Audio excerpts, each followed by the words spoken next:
रूस यूक्रेन युद्ध अपडेट।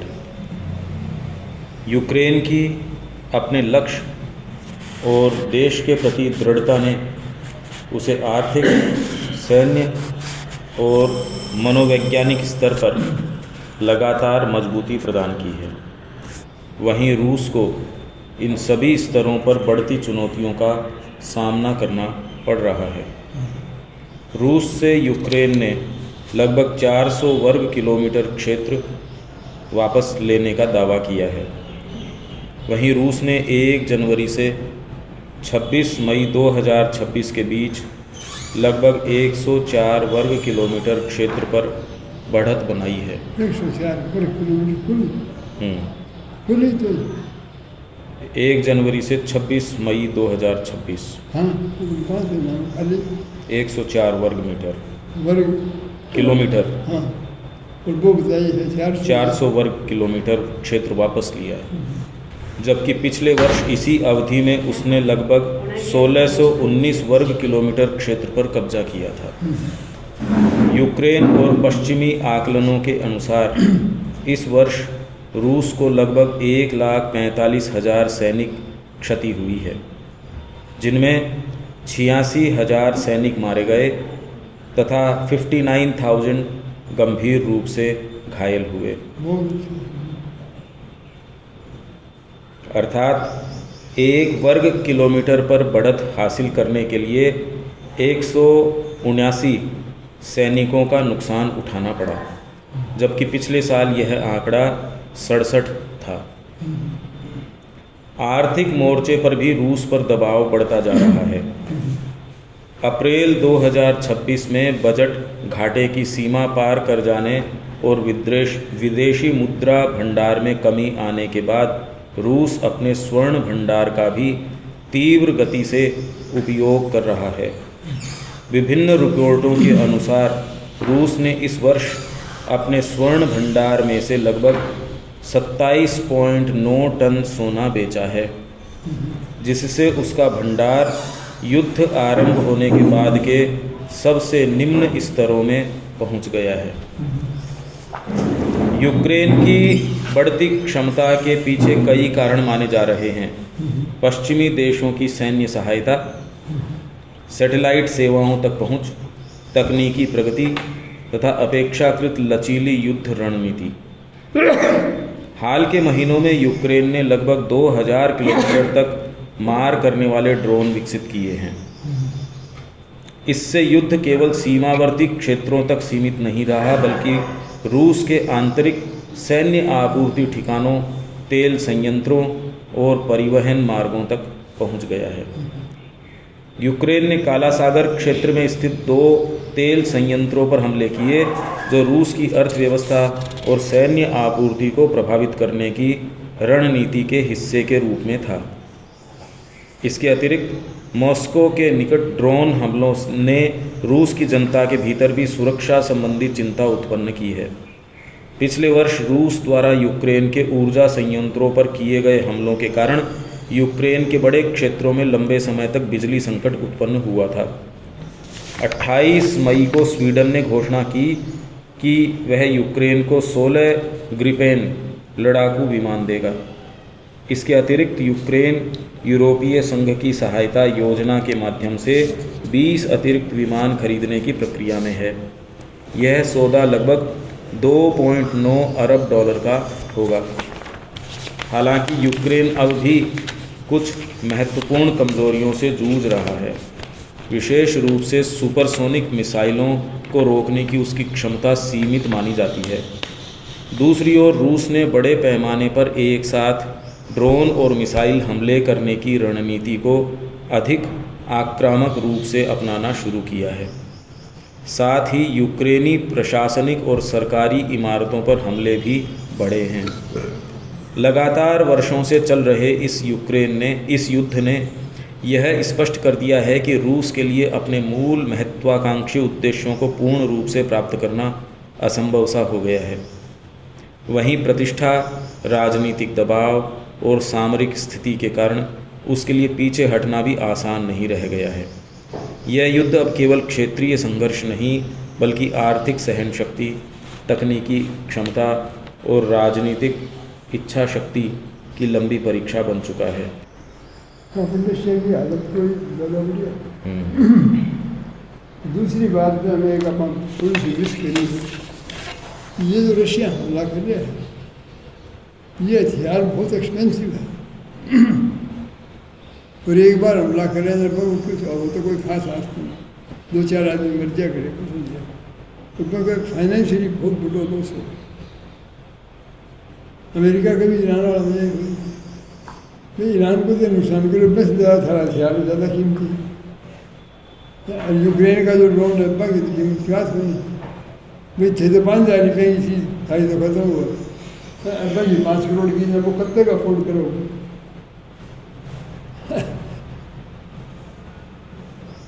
या क्या प्रॉब्लम रशिया का? रशिया कोशिश कर रही है, पर रशिया के सामने अपनी सीरीज प्रॉब्लम बस लोग रहे, मगर ड्रेन हो, फाइनेंशियल ड्रेन बहुत लोग और बठे भाड़े का लेना पड़े, अब्बा की लड़ने की इच्छा को नहीं, जबरदस्ती लड़वाना पड़े।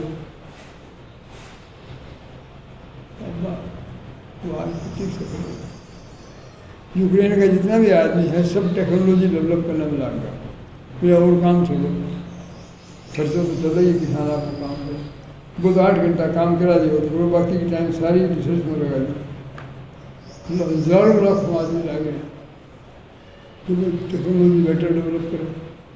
फिर एक तो इतना मोटिवेटेड आपकी जान की रखी आगे स्टोरी है ना पंचतंत्र में, तो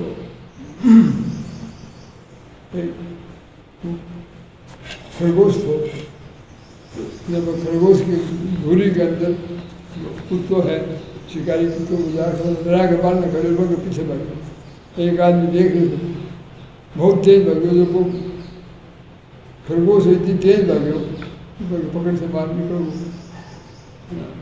वो आदमी देख रहे तो वो बोले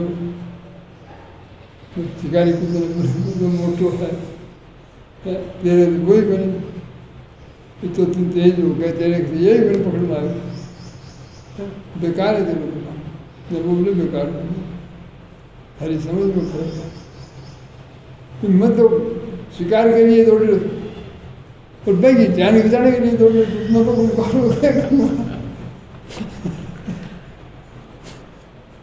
बस रिसर्च करे आपकी जान बचाने। अब इजराइल तो यह क्या मिलता है, तो मरने जीने को सवाल में तो एक बार ही आ रहा हूँ, दोबारा तो आ रहा हूँ, खत्म हमेशा के लिए। तो बस इस तरह से इतना इंटेंसिटी से काम करेगा, बस दूसरों को करेगा, वो तो होगा।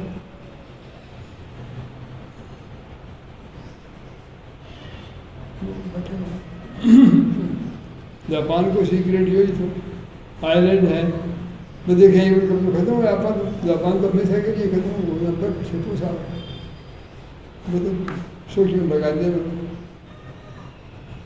कभी चाइना घबरा भाई जापान से, इंटेंसिटी है बहुत ज़्यादा। भारत की समस्याएं, मूल कारणों की खोज।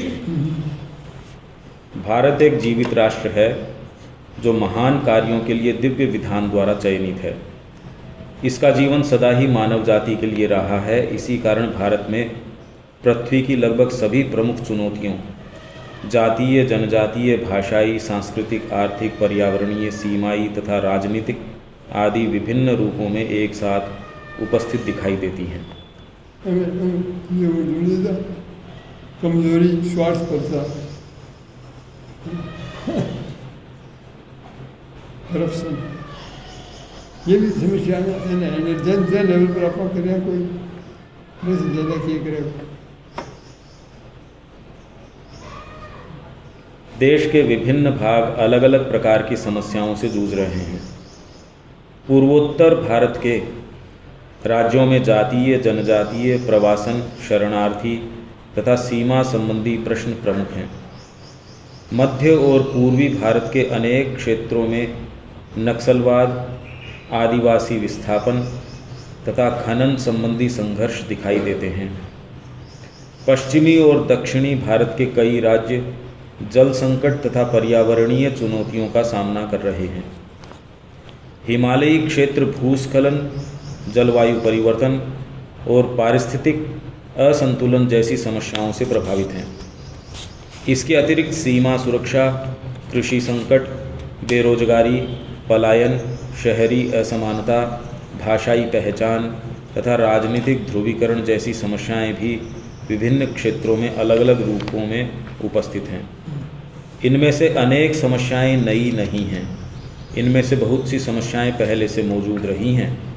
समय के साथ उनके स्वरूप, कारणों और अभिव्यक्तियों में परिवर्तन अवश्य हुआ है, किंतु उनका मूल प्रश्न आज भी अनेक रूपों में विद्यमान है।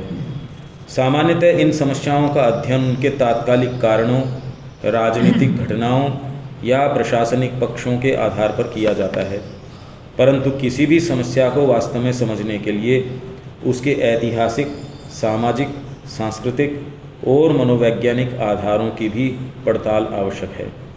यह भी विचारणीय प्रश्न है कि क्या अपनी ऐतिहासिक और सांस्कृतिक वास्तविकता से क्रमशः दूर होते जाना तथा दूसरों का अनुकरण करने के प्रयास में अपनी वास्तविक सोच विचार, समझने और कार्य करने के तरीकों को खो देना या निकृष्ट समझना इन समस्याओं के निर्माण या विस्तार का एक महत्वपूर्ण कारण रहा है।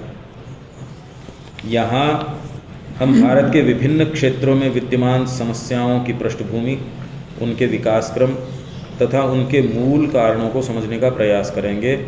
इस प्रयास का प्रारंभ पूर्वोत्तर भारत की जातीय एवं जनजातीय समस्याओं से शुरू करते हैं। पूर्वोत्तर भारत, भूगोल, जातीय, जनजातीय और पहचान का प्रश्न। 7 सिस्टर्स कहे जाने वाले पूर्वोत्तर भारत के 7 राज्य असम, 7 सिस्टर्स असम, अरुणाचल प्रदेश, मेघालय, नागालैंड, मणिपुर, मिजोरम और त्रिपुरा सुंदर पहाड़ियों, घाटियों, नदियों, झीलों और विविध स्थलाकृतियों से घिरे हुए हैं। बोडो असम, नीशी अरुणाचल प्रदेश, खासी मेघालय, नागा नागालैंड, मेतई एवं कुकी मणिपुर, लूशाई मिजोरम तथा त्रिपुरी त्रिपुरा जैसी प्रमुख जनजातियां यहाँ निवास करती हैं। प्राचीन काल से ये समुदाय अपनी अपनी भौगोलिक सीमाओं में रहते हुए भी एक दूसरे के संपर्क में थे। उनके बीच व्यापार, सांस्कृतिक आदान प्रदान और सामाजिक संबंध बने रहते थे। वे एक दूसरे की परंपराओं, आस्थाओं और जीवन पद्धतियों का सम्मान करते थे। संघर्ष भी होते थे, किंतु वे प्रायः सीमित स्वरूप के होते थे और सामाजिक परंपराओं द्वारा नियंत्रित किए जाते थे। भारतीय समाज की एक विशेषता यह रही है कि समय समय पर उत्पन्न होने वाली सामाजिक और सांस्कृतिक विकृतियों के निराकरण हेतु संतों, भक्तों और योग परायण शासकों का प्रादुर्भाव होता रहा है। उन्होंने जनमानस को उसकी मूल सांस्कृतिक चेतना से जोड़ते हुए समाज को संतुलित दिशा प्रदान करने का प्रयास किया, किंतु समय के साथ इस क्षेत्र का संपर्क बाहरी शक्तियों, विचारधाराओं और नई प्रशासनिक व्यवस्थाओं से बढ़ने लगा। औपनिवेशिक शासन, आधुनिक शिक्षा, मशीनरी गतिविधियों तथा मिशनरी गतिविधियों तथा धर्म परिवर्तन ने यहाँ के समाज में अनेक परिवर्तन उत्पन्न किए। वर्तमान में नागालैंड 87.93%, मिजोरम 87.16% और मेघालय 74.59% में ईसाई बहुसंख्यक हैं। नागालैंड, मिजोरम, मेघालय, नागालैंड, मिजोरम, ये 3 छोटे छोटे हैं, सबसे छोटे हैं।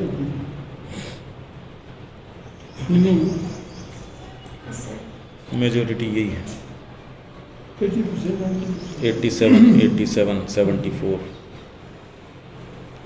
मणिपुर में ईसाई 41.29% और हिंदू 41.39%, लगभग समान संख्या में हैं। अरुणाचल प्रदेश में ईसाई 30.26% और हिंदू 29.04% का अनुपात भी निकट है। त्रिपुरा में हिंदू 83.40% तथा असम में हिंदू 61.47% बहुसंख्यक हैं। असम 34.22%, त्रिपुरा 8.60% और मणिपुर 8.40% में मुस्लिम जनसंख्या अन्य पूर्वोत्तर राज्यों की तुलना में अधिक है। बौद्ध धर्म को मानने वालों की सर्वाधिक संख्या अरुणाचल प्रदेश 11.77% में है। पूर्वोत्तर के अनेक समुदाय पहले सामुदायिक जीवन पद्धति के अनुसार रहते थे।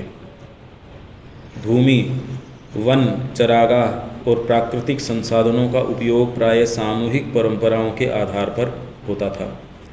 सीमाएं अपेक्षाकृत लचीली थी और आज की तरह स्पष्ट प्रशासनिक रेखाओं में बंधी हुई नहीं थी। इसके बाद आधुनिक राज्य व्यवस्था का विस्तार हुआ, नक्शे बने, सीमाएं निर्धारित हुई, जिले बनाए गए और भूमि स्वामित्व को कानूनी रूप दिया गया। इसके साथ ही विभिन्न जनजातियों और समुदायों में अपनी भूमि, अपने पूर्वजों, अपनी संस्कृति और अपनी पहचान के प्रति नया आग्रह विकसित होने लगा। आधुनिकता के प्रभाव के साथ अनेक समुदायों के सोचने और अपने को देखने के तरीके में भी परिवर्तन आया। अब वे स्वयं को केवल एक स्थानीय समुदाय के रूप में नहीं बल्कि एक अलग सामाजिक, सांस्कृतिक और राजनीतिक पहचान के रूप में देखने लगे। इस प्रकार उनकी केंद्रितता स्वयं पर होने लगी।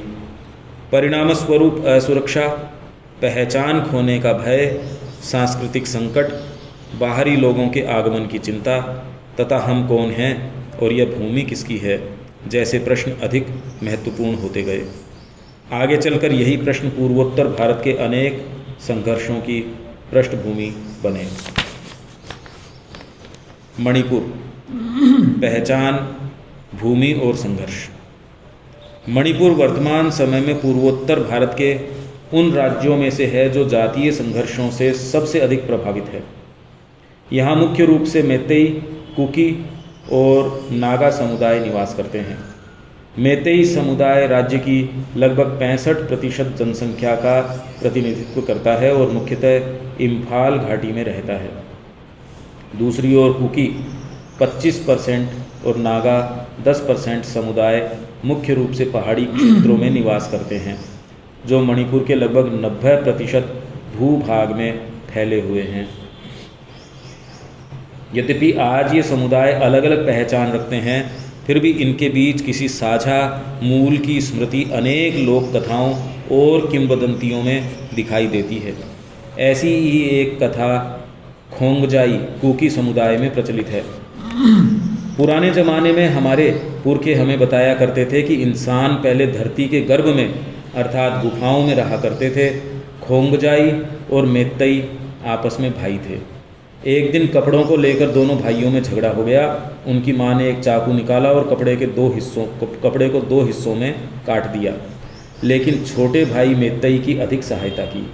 इसी कारण मैतेई लोग खोंगजाई लोगों, जिन्हें बाद में कि कुकी कहा गया, की तुलना में अधिक कपड़े पहनने लगे। इसी प्रकार माओ नागाओं की एक किंवदंती भी इन समुदायों के बीच किसी प्राचीन संबंध की ओर संकेत करती है। एक समय एक ही पूर्वज के 3 पुत्रों के बीच नदी पार करने की प्रतियोगिता हुई। सबसे बड़ा पुत्र नदी पार करके पहाड़ी की सबसे ऊंची चोटी पर पहुंच गया। दूसरा पुत्र नदी पार तो कर गया, लेकिन उसका पैर फिसल गया और वह पहाड़ी की ढलान पर जा गिरा। सबसे छोटा पुत्र नदी में ही गिर गया। सबसे बड़ा पुत्र नागा बना, दूसरा कुकी बना, तीसरा मैतेई बना। यही कारण है कि नागा लोग पहाड़ियों की ऊंची चोटियों पर, कुकी लोग पहाड़ियों के मध्य भाग में और मैतेई लोग घाटियों में बसे हुए दिखाई देते हैं। ऐसी अनेक लोक कथाएं और परंपराएं मिलती हैं जो यह संकेत देती हैं कि आज अलग अलग पहचान रखने वाले ये समुदाय किसी समय सांस्कृतिक रूप से एक दूसरे के अधिक निकट रहे होंगे।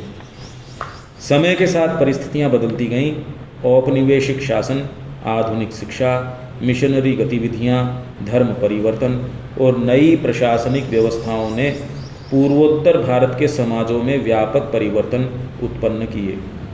धर्म परिवर्तन, आधुनिक शिक्षा, औपनिवेशिक प्रशासन और नई राजनीतिक संस्थाओं ने पारंपरिक जनजातियों जातीय समाजों की पहचान को नए रूप में ढाला। इससे जहाँ वे अपनी मौलिक सोच समझ और अपनी सांस्कृतिक शक्ति व चेतना को खोकर आत्म केंद्रित सोच और अनुकरणीय चेतना विकसित हुई, परिणामस्वरूप अपनी अलग पहचान, भूमि और राजनीतिक अधिकारों के प्रति आग्रह भी बढ़ा। इसके साथ ही आधुनिक राज्य व्यवस्था ने नक्शे बनाए, सीमाएं निर्धारित की, जिले बनाए और भूमि स्वामित्व को कानूनी रूप दिया। जिन क्षेत्रों में पहले सीमाएं अपेक्षाकृत लचीली थी, वहां अब भूमि, प्रशासन और राजनीतिक अधिकारों का महत्व बढ़ने लगा। धीरे धीरे हम कौन है और यह भूमि किसकी है जैसे प्रश्न प्रमुख होते गए। मणिपुर के वर्तमान संघर्ष को समझने के लिए मेत्तई समुदाय की एसटी अनुसूचित जनजाति की मांग को समझना आवश्यक है। 1948 में मणिपुर के भारत में विलय से पहले मेत्तई समुदाय को आदिवासी मूल का माना जाता था, किंतु हिंदू धर्म को बहुत पहले स्वीकार कर लेने के कारण उन्हें अनुसूचित जनजाति की सूची में शामिल नहीं किया गया। बाद में मंडल आयोग आने के बाद उन्हें अन्य पिछड़ा वर्ग ओबीसी का दर्जा मिला। 2012 में मेत्तई समुदाय ने एसटी दर्जे की मांग को लेकर न्यायालय का दरवाज़ा खटखटाया और तब से यह प्रश्न लगातार राजनीतिक चर्चा का विषय बना हुआ है। मेत्तई समुदाय का तर्क है कि वर्तमान व्यवस्था में उनके साथ भूमि के प्रश्न पर असमान व्यवहार होता है। मणिपुर में कोई भी गैर जनजातीय व्यक्ति पहाड़ी क्षेत्रों में भूमि नहीं खरीद सकता, जबकि कुकी और नागा समुदाय के लोग इम्फाल घाटी सहित राज्य के अन्य भागों में भूमि खरीद सकते हैं। मेत्तई समुदाय का एक वर्ग यह भी मानता है कि पहाड़ी क्षेत्रों में प्रशासनिक संरक्षण के कारण जनसंख्या संरचना में परिवर्तन हो रहा है, जबकि उन्हें उन क्षेत्रों में बसने या भूमि खरीदने का अधिकार नहीं है। इसलिए वे एसटी दर्जे को भूमि और संवैधानिक अधिकारों से जुड़ा प्रश्न मानते हैं। दूसरी ओर कुकी और नागा समुदायों की चिंताएं भी कम नहीं हैं। मणिपुर की राजनीतिक, प्रशासन, शिक्षा, व्यापार और राज्य की राजधानी इम्फाल पर मेत्तई समुदाय का प्रभाव पहले से ही अधिक माना जाता है। 60 सदस्यीय विधानसभा में भी लगभग 40 सीटें घाटी क्षेत्र में हैं, जहां मेत्तई समुदाय का प्रभाव प्रमुख है।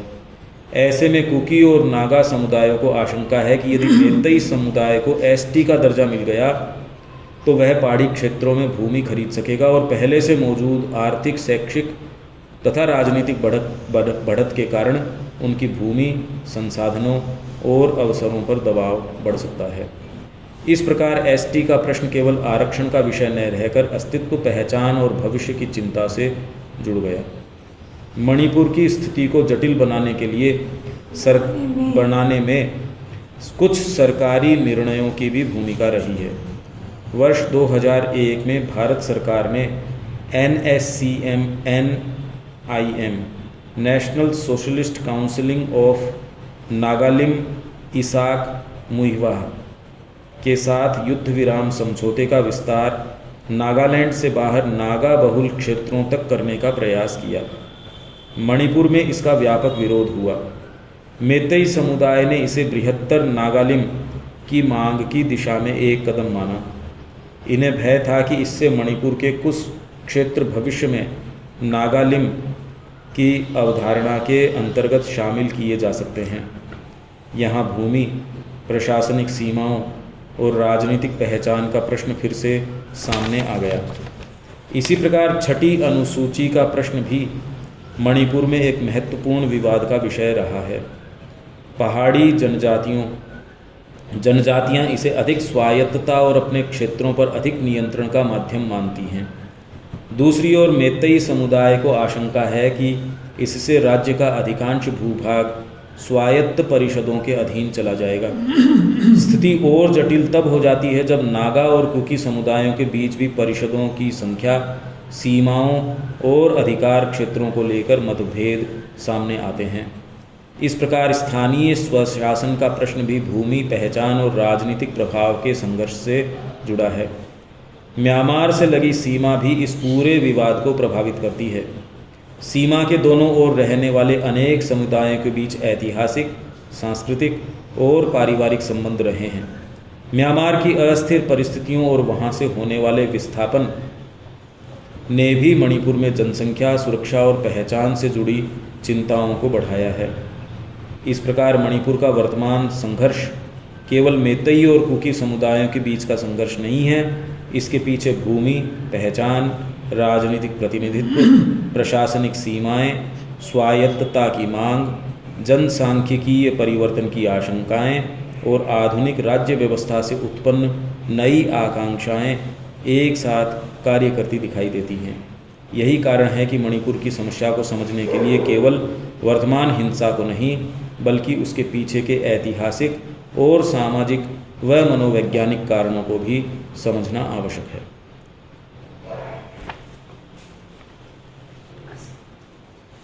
एक बाद में और कंटिन्यूड है, ये मतलब अभी करो को नहीं, असम को और तो वो बाकी है। ये चीज़ें सिस्टमेटिक का कभी न्यूज़ में उस पॉलिटिक का। अच्छा, ईरान वाली बार में की अभी वैसा कोई अपडेट तो आ नहीं रहा है, ऑफिशियली कोई अपडेट आ नहीं रहा है। बस ये आ रहा है कि अब समझौता के लगभग पहुंच गए हैं, लेकिन क्या बातचीत हुआ अभी तक तो आया नहीं। बार बार में अखबार में कोई वो सब नज़दीक हैं करने में, उन्होंने का कोई भी मुद्दा इस वक्त इससे ज़्यादा खबरों के बारे में इससे ज़्यादा फालतू कोई काम तो नहीं हुआ। 100 बार ये आ गया हो गया, कुछ भी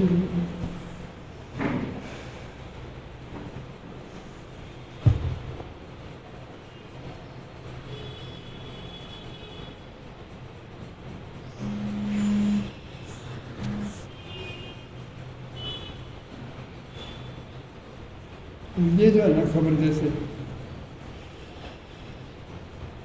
ये शिव कुमार बन रहा है कर्नाटक में, ये अपने को कवर करनी चाहिए। किसान की पूरी तमिलनाडु वाली को बना आदमी, उसका बैकग्राउंड दे दें कि वो कैसे कर, इसका बैकग्राउंड दोगे शिव कुमार का कि भाई ये कितना बड़ा क्रिमिनल है, रुपये पैसे समझेंगे और क्रिमिनल केस 10 चल रहे हैं इसके ऊपर, तिहाड़ जेल में रहा। मतलब इससे एक तरह का वाणिज्य मिलती है हिंदुस्तान में क्या रखा है। ये इसकी है तमिलनाडु वाला है, इनकी अपने को हिंदुस्तान की जो न्यूज़ है उनकी बैकग्राउंड निकाल के इम्पोर्टेंट न्यूज़ आनी चाहिए, वो आ नहीं रही है। खबर नहीं, मतलब वो कुछ भी पता नहीं चलता। और भी दुनिया में जैसे मोदी गया देखा तो इसमें नेक्स्ट साल में क्या हुआ, क्या किया इसने, सबसे सिग्निफिकेंट तो खैर यूएई से ही है, तो और भी इसने किया। वो क्या हुआ, क्वाड का हुआ, चाहे ब्रीफ क्या हो, क्वाड में क्या ये अभी सिंगारी नया सिंगापुर में हुआ, इसमें भी वो फिलीपींस वालों ने तरह तरह की बातें कही। अच्छा, हिंदुस्तान कोशिश कर रहा है एक्सपोर्ट की अपने मिसाइल्स की, ये ऐसी छोटी छोटी चीज़ें बढ़िया आए तो बढ़िया रहेगा। इनके पीछे बैकग्राउंड की न्यूज़ तो अखबार में आ जाती है, बैकग्राउंड ये है मान, इसमें थोड़ी सी वो टाइम मिले तो ये दुनिया की तो खबर है ही, ये रिसर्च भी हो रहा जाए ना। और हर बार हर एक नहीं है, एक बार जैसे अब की बार आपने ये कवर कर लिया, दूसरी बार दूसरा हो गया, तीसरा, तो ऐसे धीरे धीरे वो सारी बैकग्राउंड सारी चीज़ों का पता चलेगा। क्यों न्यूज़ तो अखबार में आती है, कोई फ़ायदा नहीं उसका। अखबार वाले बिल्कुल इनएडिक्वेट है, बैकग्राउंड दे नहीं सकते, बिल्कुल बदतमीजी है, बिल्कुल मिक्सचर देते हैं, कचरा अदरा कचरा, वो हमें और सोर्सेज से करके मैं तो उससे गरिमा से रिपोर्ट करता हूँ। तो थोड़ा सा अभी जो ईरान अमेरिका की जो बात है वो बोले भी बात क्या है कि ईरान तो इस्लामी जगत में वे हम बहादुर हैं, हम जीत गए, ये दिखाना चाहता है। तो वो जरा कोई भी कॉम्प्रोमाइज़ नहीं कर सकता। ट्रम्प ये दिखाना चाहता है कि हमने बहुत बढ़िया किया है, क्यों चुनाव आ रहे। तो ये कोई से भी ये दिखाना चाहते हैं कि डील तो हमने किया, हम उसमें अपर गए, तो डील होने का है ही। कुछ उसने शर्तें मान ली तो अमेरिका कहेगा नहीं ये तो नहीं ऐसा करेंगे, अमेरिका कहेगा तो वो नहीं मानेगा। तो बोला कि ये अभी जो सिचुएशन है इसमें कुछ भी होने का। और इजराइल है वो तो अपना बिल्कुल से छोड़ रहा हूँ, उसने कही लेबनान की बात नहीं करोगे, लेबनान में तो हम इनको मारेंगे ही, तो वो सीज फायर हम नहीं मानेंगे। वो ईरान तो मान है। अमेरिका में ये है जो ईरान के ऊपर जो प्रतिबंध लगाए हैं वो तो पते ही लगा दिए थे, उनको हटाने का तो मतलब ही क्या है, ईरान ने ऐसा किया क्या, बल्कि उसे तो गलत और जल्दी फैलाई थी, इसलिए ये हटाने का मतलब नहीं, इसके बगैर ईरान नहीं मानता। ये इस तरह की चीज़ें सिचुएशन खराब आसान और कर भी लेंगे, मैंने 2 महीने तो आगे ठहरेगी। मुश्किल है, ईरान के अंदर भी बड़ा स्ट्रगल है आपस में, कुछ लोग चाहते हैं बाकी नहीं चाहते। पर एक मुसलमानों का बहुत बड़ा सपोर्ट मिल गया ईरान, शिया सुन्नी दोनों ईरान के पक्ष में। वो चाहता है कि हमारा बस हम मुस्लिम जगत के लीडर हो गए, अब उसको कंप्रोमाइज़ कैसे करें, वो बात कमज़ोरी कैसे दिखाएं। दम कुछ नहीं है ईरान में।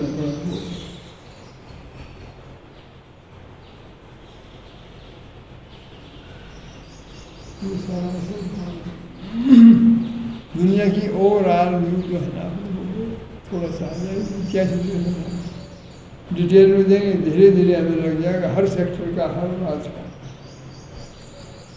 ये जो करप्शन है, जो वायलेंस है, रोड का एक्सीडेंट है, इनके ऊपर ही एक आर्टिकल कभी आ गया।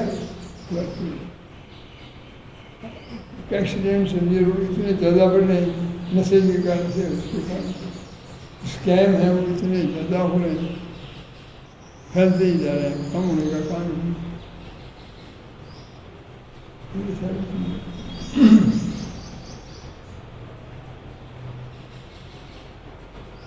बंगाल में जो निकाल रहे हैं उनको कल्याण क्या पोजिशन है, क्या बात है,